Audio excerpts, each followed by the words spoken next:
What's up, ladies and gentlemen? It's Brendan. I'm BMax45, and today we're coming at you with another video. We have another deck profile for the BT22 format. We're here with our red deck, or a red-blue deck. This is our Omnimon DNA Digivolution deck. We got some great new support for Omnimon in the form of our Digivolution build, where you basically go Agumon, you go Gabumon, you warp into your big guys, and you go off into your Omnimon. This is a powerful deck.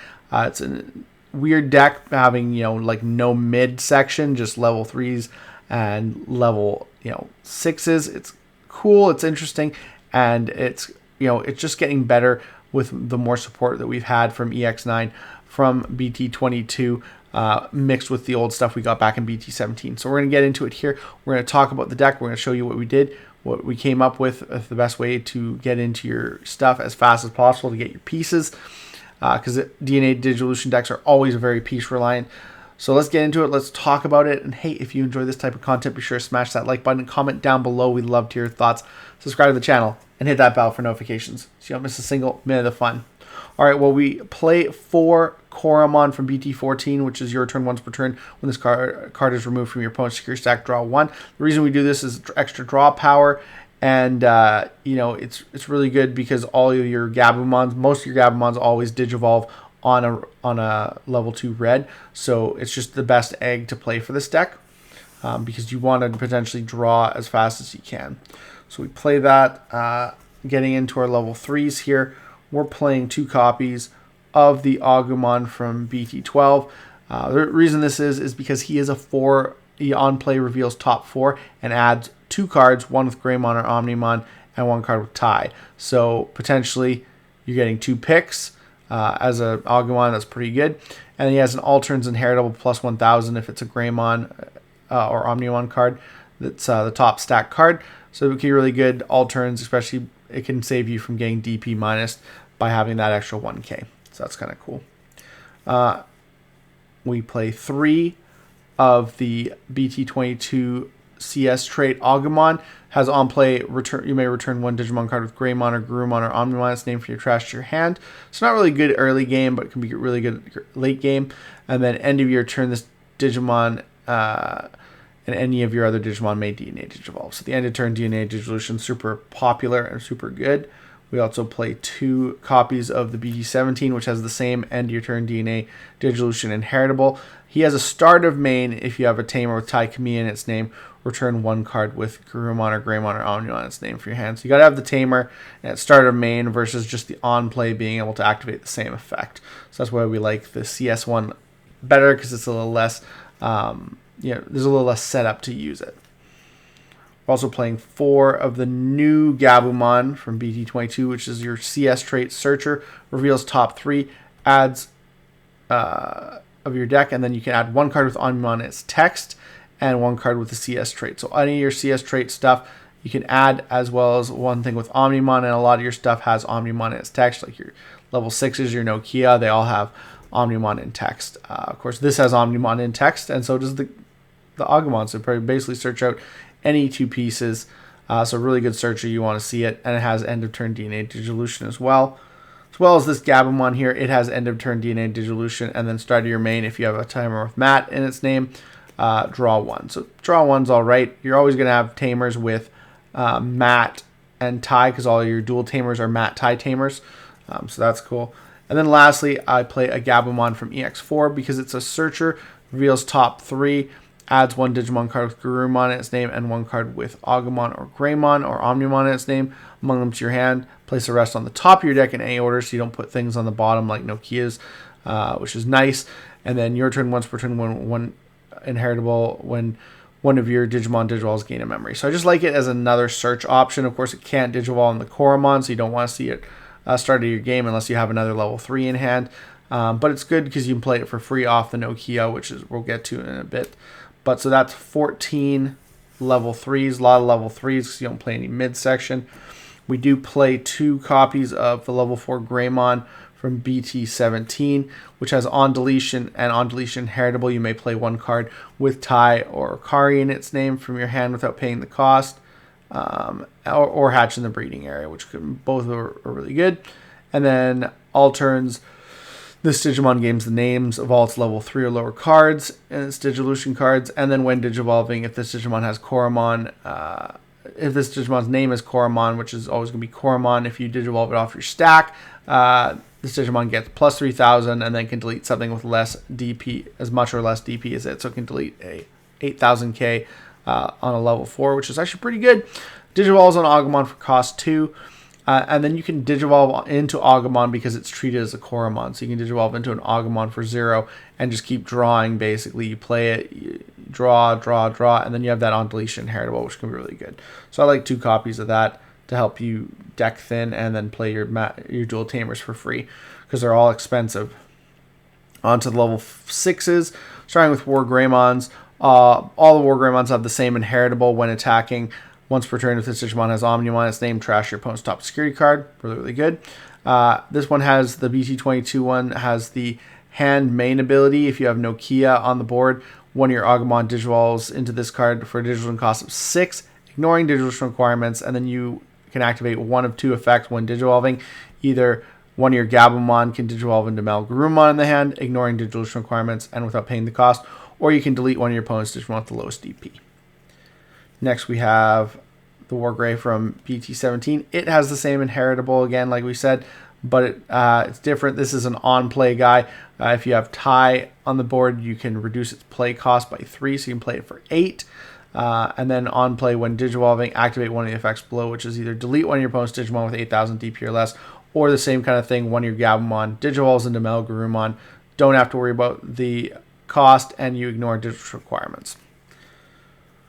For Melgarumon, we play 3 copies of the BT22. Again, all of our Melgarumons, sorry, not all of our Melgarumons, but our BT22 and BT17 ones have the same inheritable. When attacking, if the Digimon has Omnimon, it unsuspends. And then it has the same ability as the Wargrey. Hand main, one of your Gabumon can Digivolve for 6, ignoring requirements, as long as you have no key on the board. And then it has the same, similar when Digivolving. One of your Agumon can then Digivolve into Wargrey in the hand, ignoring digital requirements without paying the cost, and then return one of your opponent's Digimon with the lowest level to the hand. So that's hand's not always good, but it does get stuff off the board sometimes, so that's okay. And then Metal Garurumon, of course, BT17, same inheritable. Same like the BT17 Wargrey, you can reduce its play cost as long as you have one of your dual Tamers, because if you have something with Matt in its name, you can play it for 8, and then he's either going to stun your opponent on play when Digivolving. Either one of your opponent's Digimon or Tamers can't suspend until the end of their turn, or one of your Agumon may Digivolve into the Wargreymon in hand, ignoring digital requirements and without paying the cost. And then lastly, I play 1 Metal Garurumon from BT15 because I like it. It's a nice option. If you can't get all your pieces, you can go into this off your Gabumon for a cost of 4. If you have a mat in play and your opponent has a Digimon with over 10,000 DP.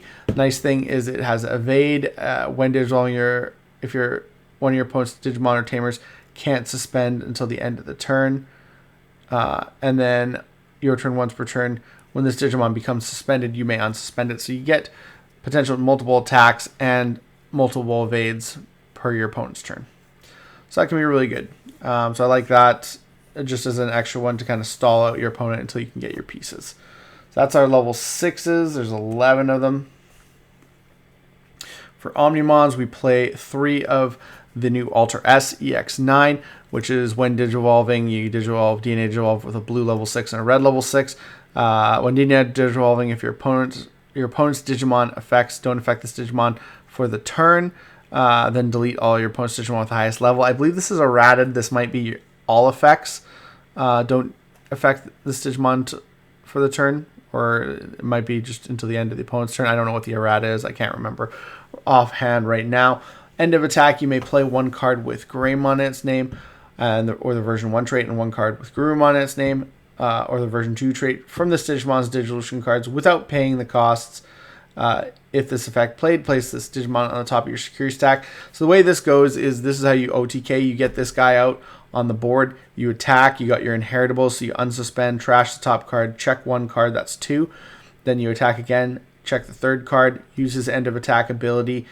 after the second attack to place him on top of the security stack and play out your 2 guys that you warped into. Then all you need is any one Omnimon in your hand, and you go into another DNA.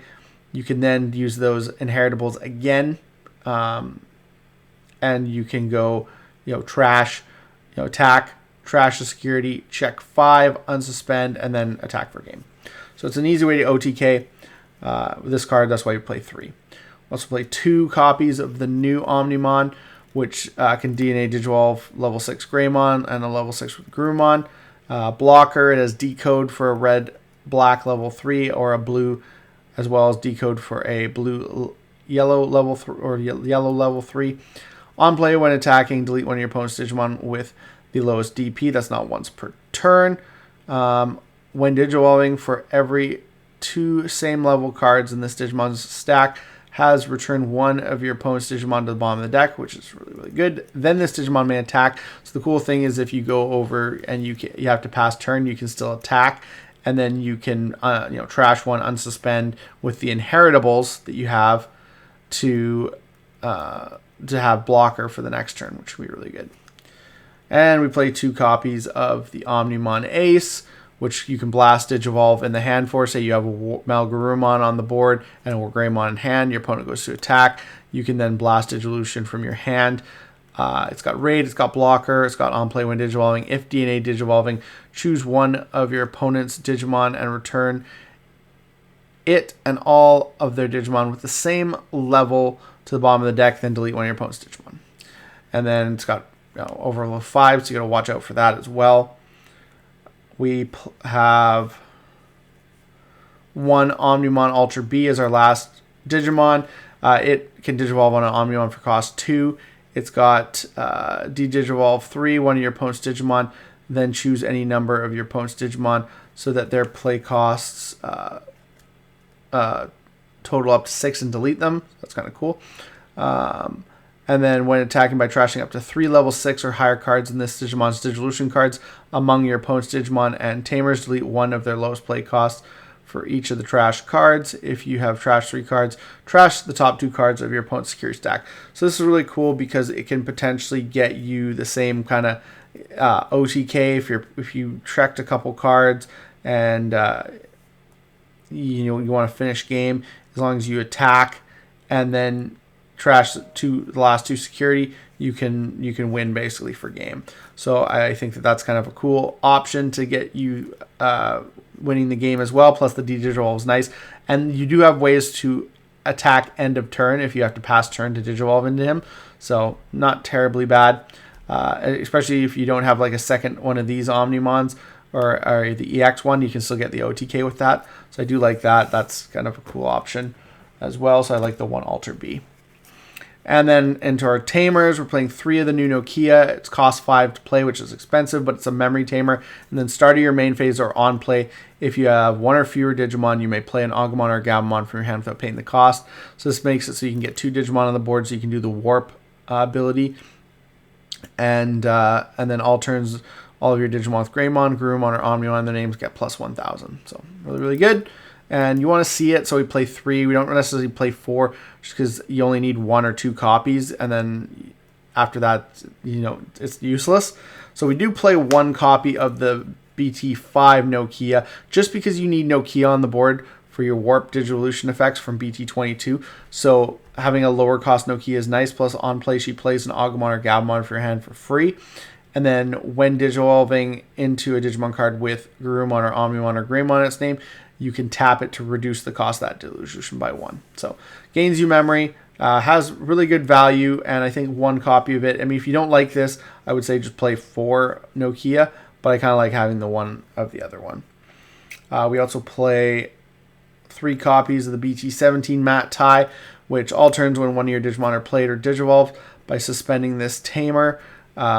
If you have a Digimon with Greymon in its name, gain 1 memory. If you have a Digimon with Groomon in its name, gain 1 memory. So you always want to wait until you do the warp. Like you play the 1, don't activate it, play the other one off of its effect, or Digivolve the other one off its effect, then tap it, you gain 2 memory. Nice thing is, because the first Digivolution is the only thing that costs you, even though it costs you 6, every one of these is gaining you 2 memory. If you have 2 of these and a memory tamer, you don't pass turn. or if you have 3 of these, you don't pass turn most of the time, and that way you can go and get that OTK. So you do want to get Mat and Ties on the board. Also, this one has end of your turn. Once per turn, one of your Digimon with Omnimon its name may attack a player, so this lets you attack with your Omnimons during the end phase, which is really good, which helps you potentially win games.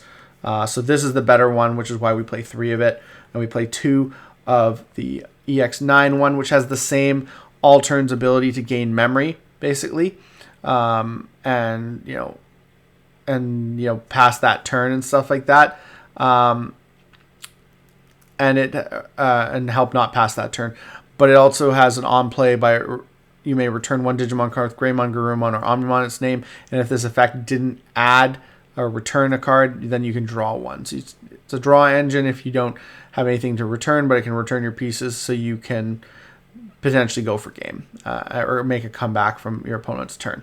So we like 2 copies of this. We also play 1 Mat and Tie, which is from EX4, which is when you play a Gabumon or Agumon by suspending this tamer, gain a memory. So it's not as good because you only get 1 memory, which is why I only like 1 of it. But it does have when one of your Digimon Digivolves, if you have 1 or fewer Digimon, you may play 1 Gabumon if that Digimon has Greymon in its name, or 1 Agumon if that Digimon has Garurumon in its name for your hand, or trash without paying the cost. So potentially still giving you that opportunity to warp Digivolve if you don't have the stuff in your hand or you don't have the Nokias.